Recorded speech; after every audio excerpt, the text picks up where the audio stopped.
I live in a small apartment located in a larger residence right by a very busy street. The lady who I live door to door with is a friendly older woman with an avid passion for gardening. She keeps a ton of potted plants on her balcony and all throughout her home. I've been over at her place a few times to chat and have lunch together, so I knew she would gladly help me out.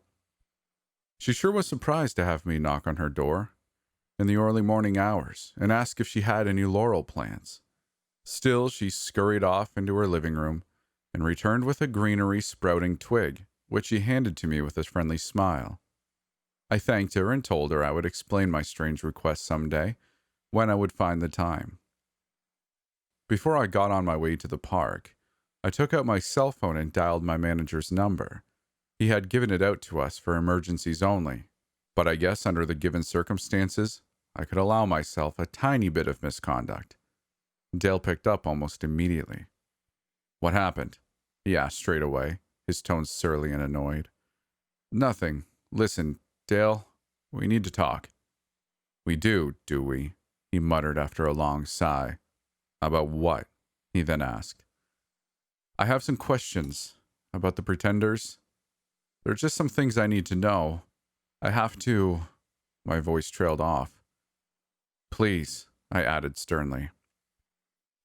"Don't tell me you've been running around behind my back playing detective or some crap," he responded in a low, slightly menacing tone. "No, of course not," I stammered, trying to sound confident. Who do you think I am?" "What?" Dale sounded a bit confused, but caught himself rather quickly. "Leia, how many times do I have to tell you not to interfere with other people's business?" he hissed, but I could sense a hint of desperation in his disgruntled voice. "Why can't you just do your job and let me do mine?" "I don't want to interfere with your job in any way. It's just that I've been feeling sort of creeped out lately. It all came crashing down on me one day recently that I don't actually know where the pretenders come from and what they are. Like, reality check, you know? I only want to know a few things so that I can feel safe working here again," I explained, hoping I had sounded emotional enough for him to believe my excuses. A long pause followed.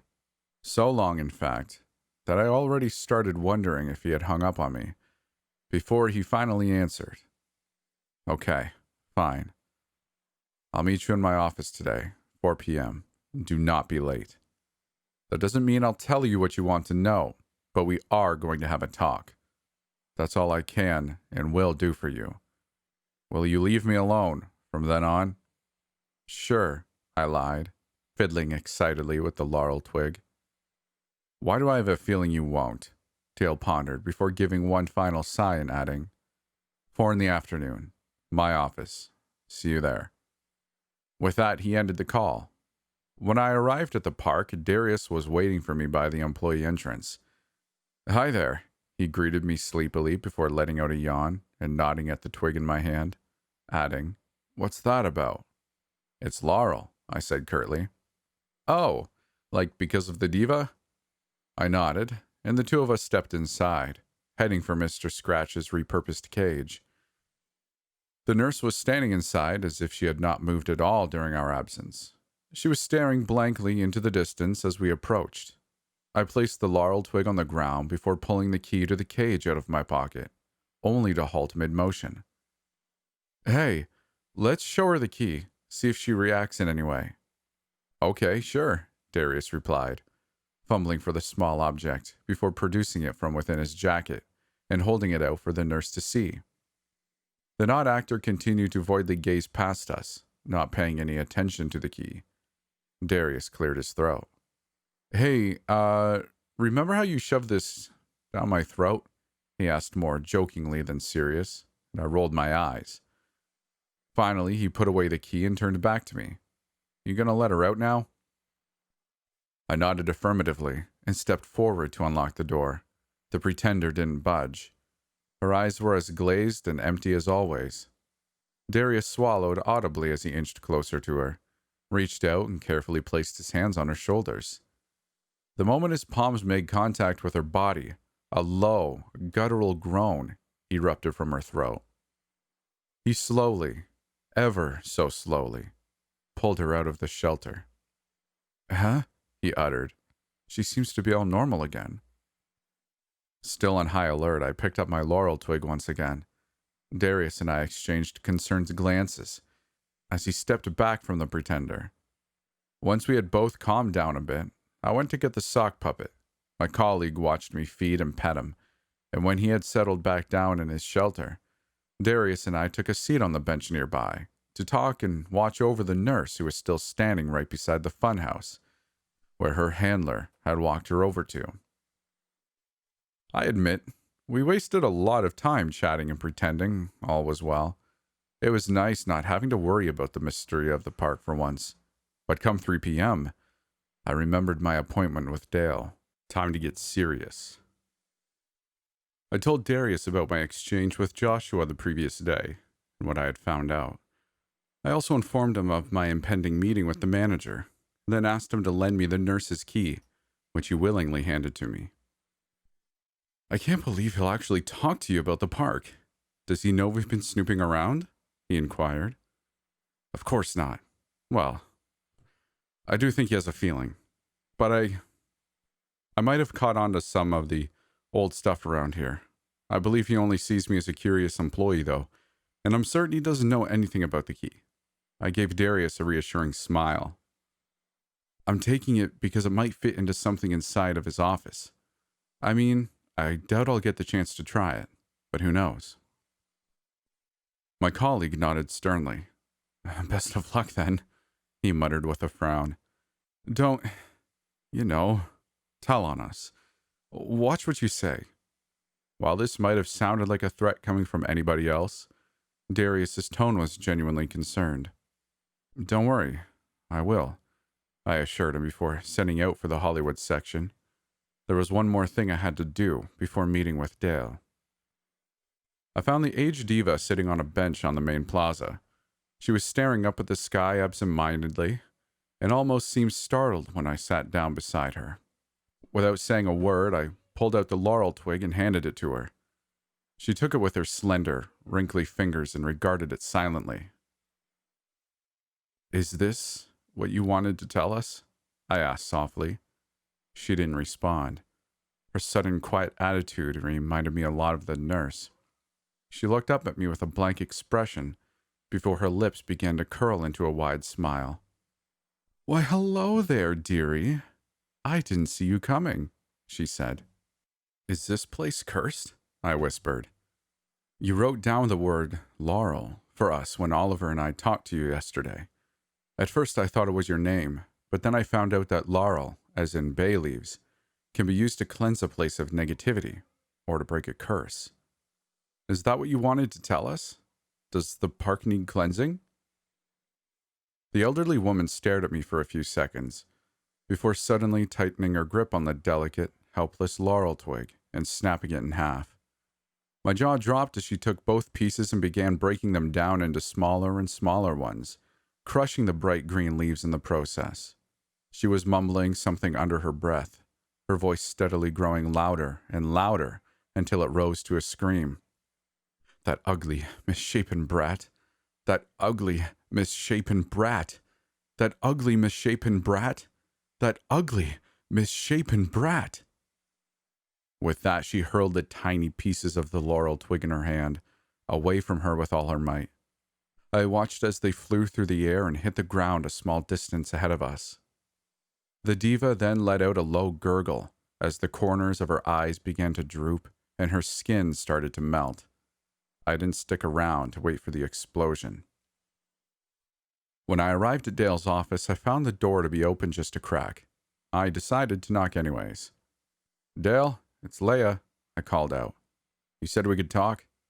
Come on in. My manager's voice came from inside. I nudged open the door and entered the small room. Dale was sitting at his table, or rather slouching. While I had never thought of him as much of a lively person, he somehow managed to look even more under the weather than usual. Dale is a shorter, slightly overweight guy with greasy, sand-blonde hair. I have never seen him clean-shaven, and there are always dark bags under his brown eyes. He usually wears long-sleeve shirts and cargo pants, both of which normally way too baggy to be flattering in any way. "Hello," he slurred. Have a seat." He pointed at the chair across from him. I frowned. Are you drunk?" I inquired. I didn't really need an answer, though, seeing as when I approached him and sat down, I spotted the 2 bottles of whiskey on his desk, one of which had already been emptied halfway. "A little bit," he admitted, covering his mouth to suppress a hiccup. "Should I come back another time when you're more sober, maybe?" I offered. No, you stay right here. You wanted to ask me a couple things, right?" he inquired, seemingly straining himself to appear focused. "Yes, if you don't mind." Still a bit uncertain, I straightened up in my chair and cleared my throat. "But first off, I'd like to know why you're drunk at 4 in the afternoon." Dale looked up at me with bleak eyes. "Is that really so surprising to you? This is what you truly see me as, isn't it? I'm the asshole boss who sits in his ivory tower sipping champagne, while you and your friends work your asses off." "That's whiskey you're having there, though," I remarked. "What?" "That was a figure of speech." "Well, it doesn't matter what it is. What matters is that you don't know crap about me, Missy. You think..." His voice trailed off and he frowned, as if he had forgotten what he had been about to say. "You think I'm the bad guy. But you don't know anything," he finally added. It was hard to take him serious. "Look, Dale, I don't think you're the bad guy, but you have never given me any reason to trust you. All I want is to know whether this place..." "Screw this place," Dale interrupted. "To hell with it. I know you've been going behind my back trying to find out where the pretenders come from. Don't play dumb with me," he called out. "I'm not some... His voice trailed off and he fumbled for words. "I just don't fall for it. Doesn't work on me." He leaned over to me across the table, close enough for me to smell the stench of alcohol in his breath. "You know why I don't care, though? Because you'll never, ever find out the whole truth." "So you admit that you're keeping information from your employees?" I inferred. Dale let out a high-pitched laugh. Oh, you are cute. Information." He lost himself in a fit of giggles. "Seriously, though, you think you know something about what's going on here? You don't. You're barely scraping the tip of the iceberg. This whole thing is way too big for you. No matter how hard you try, you're not going to get the whole story because I'm the only one who could theoretically tell you. And even if I wanted to, I couldn't." "Care to explain that to me?" Dale shook his head. "No way. Couldn't care less." His face softened and he once again leaned over to me. "But there's one thing I'll give you. Just one small truth. And that is that I'm not the bad guy here." I swallowed. "So you're not a threat to me and my coworkers?" "I am. I definitely am, but I'm your blessing as well." He sunk back into his chair. His gaze had grown bleak again. "God, my life sucks," he slurred. I suddenly remembered the key in my pocket. I quickly glanced over at the file cabinet leaning against Dale's office wall. While I feel guilty about what I did next, I cannot honestly claim that I regret it. I figured if I could get him to drink some more, just a little more, I might get the one singular chance to try and get into it. Fortune seemed to be on my side this time. My manager turned to me again and asked, "You want some?" He pointed at his whiskey. "I heard they call it Firewater. Don't know why, but I think it's because it feels like your mouth is on fire when you drink it." I shrugged. "Sure." Dale bent down and rummaged about in his desk drawers for a few seconds before producing an old-looking, slightly dirty glass, which he placed next to his own. He filled up both and handed me the new one. "Two," he began, raising his glass, but apparently realizing that he wasn't sure what to drink to. "Hell?" I offered. Dale smirked. "Damn right. To hell with it. I feel like I'm already there anyways." With that, he downed his whiskey in one go before immediately refilling his glass. Not wanting to raise suspicion, I did the same. Now, there's one thing you should know about me. I'm not much of a drinker. I like beer, but that's already it. And I really don't hold my liquor well at all. Already after my first glass of whiskey, I felt my stomach grow uncontrollably warm. After my second glass, I began to feel a bit too amused. My sudden giggles seemed to have a contagious effect on my manager as he began to laugh to himself. "You know how much I've lost?" he asked in between chuckles, and I shook my head. "I lost a whole lot. Want to know something really sad?" I nodded. "A person I love, or at least someone I used to love. He's dying. He's dying, and I'm the one who's killing him. I don't want to, but I got to. They make me do it." He let out a wheezing laugh, quickly followed by a train of hysterical sobs. He refilled our glasses for the third time.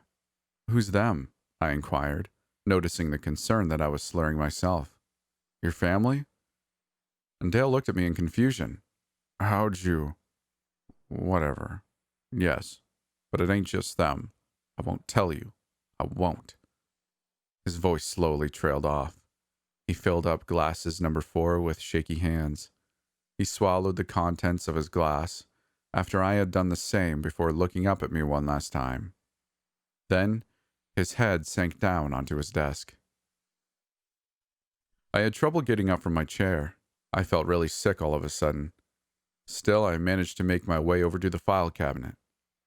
I had to make use of my chance while Dale was out. It took me a while to insert the key into the lock of the cabinet, but to my surprise and delight, it fit perfectly. Upon opening it and sliding open the drawer, my tired eyes were confronted with folders over folders, neatly lined up behind one another, and what little space they had. I remember spotting one titled Expenses 2020, another one titled Earnings 2020, and so on. I decided to try if the other drawer would yield more interesting results, so I bent down and unlocked it. To my surprise, it was completely empty, except for 2 things: an ancient-looking wood-handled revolver and a black and white photograph. I took the latter out of the drawer to inspect it, straining my eyes as I struggled to focus. The picture showed 2 people in very old-fashioned clothing, a man and a younger woman, or maybe still a girl. They were standing next to each other in front of a gray background I found hard to determine. I thought I could make out some trees, but I could have been wrong. What instantly struck me as truly odd, however, was that the faces of the man and the girl could not be seen. They were blank. There were no eyes, no mouths, no noses, just a blank space where all of that should be. Suddenly, I felt my stomach starting to turn. I knew I was going to be sick. I dropped the photograph back into the drawer and hurried to lock both it and the upper drawer up again. I quickly tucked away the key in my pocket before dashing out the door of Dale's office. I barely made it over to the trash can next to the bench on the Hollywood Plaza when I couldn't confine the contents of my stomach any longer. I threw up into the trash can once, maybe twice, before I sank down onto the bench beside me. My surroundings grew darker and darker as my eyes slowly fluttered shut. I barely noticed the low clacking of boots on the pavement approaching when I felt someone placing their arms under my own and lifting me up. I didn't resist. When they heaved me over their shoulder like a wet sack of sand, I felt the leather of their vest brush uncomfortably against my skin. They carried me away from the bench. I opened my eyes a few times on our way to see the gray street move underneath me. It was dizzying. The color of the pavement soon grew darker, then light and sandy. Finally, I don't know for how long the person had been carrying me, they came to a halt and carefully lifted me off their shoulders. I blinked a few times, groaning as I struggled to stay awake. I was so incredibly tired. I found myself sitting on a wooden porch. It looked familiar, and I soon recognized it to belong to the saloon in Twin Vale Point, where my coworkers and I had met up 2 days ago. The man kneeling in front of me, holding my limp body up by the shoulders, was familiar too, although it took me a while to place his features. He looked genuinely concerned. I remember thinking it was a first, seeing as I usually only knew him with a wide grin on his face. I think I said something, but I can't remember what. It was probably just inaudible stammering anyways. The cowboy smiled sympathetically, also something I had never seen him do before. He then raised his hand to brush a strand of hair out of my sweaty forehead. His cold, dry-skinned fingers traced down the side of my face and rested on my cheek for a little while. I'm unsure of why I remember this particular action so well, but I do. I stared at him with hooded eyes, trying not to drift off to sleep. I felt like he was trying to comfort me. Suddenly, the silence was broken by the loud voice of a man. I recognized it to be that of Mitchell. "Hey, what do you think you're doing?" The cowboy jumped to his feet, and I immediately flopped down onto the rough wood below me. I could hear Mitchell run towards us, and felt myself being pulled to my feet. "Leia, holy hell, are you all right?" I heard my colleague ask me. I tried to respond, but no words left my mouth. Mitchell proceeded to walk me over to his car, and after about 5 minutes of me trying to tell him my address, he finally understood where I lived and drove me home. After a refreshing nap in Mitchell's car's back seat, and later on my own couch, I had finally recovered from the whiskey's influence. All that is left of it now is a nasty, nagging headache. I told Mitchell about my conversation with Dale and what I had found in the file cabinet, and while we couldn't quite make anything of it, we agreed that things were apparently just continuing to get stranger and stranger. I also told him about the laurel twig, to which he remarked that since the diva had reacted to it in such a weird way, it must be of importance somehow. Still, we can't just go around performing any weird rituals or whatever, he warned me in a low voice to go easy on my headache. Who knows why she destroyed the twig after all? We need to figure this out first, then we decide what to do about it. Dale was certain we wouldn't find out anything, though, I muttered, massaging my temples. At least he said as much. Mitchell grunted. What does he know? He was rolling drunk. Obviously, he didn't make any sense. Also, did he really say he was into guys? I shot him an angry glare. That's what you care about of all the things I just told you? Why? I'm just curious, Mitchell retorted. I sighed. He said something about how a man he loves is dying and that he's the one who's killing him because he's being forced to. Mitchell leaned back against the cushion of my couch, staring at the ceiling in thought. He stayed a bit longer to keep me company. Later that night, when my colleague had left, I got a call from Dale himself. He sounded terrible, embarrassed and tired at the same time. Hi. I wanted to apologize. I just woke up like half an hour ago, and while most of our exchange escapes me, it was probably really unprofessional. If I did anything, well, gross, I want you to know I'm sorry. No worries, I told him. We just had some whiskey together and you whined about your life, but that's all. Oh, he paused. I was meaning to tell you to stop asking me stuff. Did I do that? Yeah, you did, actually. I won't stop, though. Figured as much. Well, you're not going to get too far anyways, so I'm not too worried. And do as you please, just stay out of my hair. And there he was, Dale's good old douchey normal self. After advising him politely to see a therapist, I hung up. I was relieved he apparently hadn't noticed that I'd messed with his file cabinet. I spent the rest of the night watching TV, but in the back of my head, I kept thinking about what my manager had told me in his drunken stupor. Then exactly 12 minutes after midnight, I had an idea. It's completely absurd, but if it's true, it might be the most brilliant thought I've ever had. All I know for now, though, is that I need to talk to Nathan again, more than ever.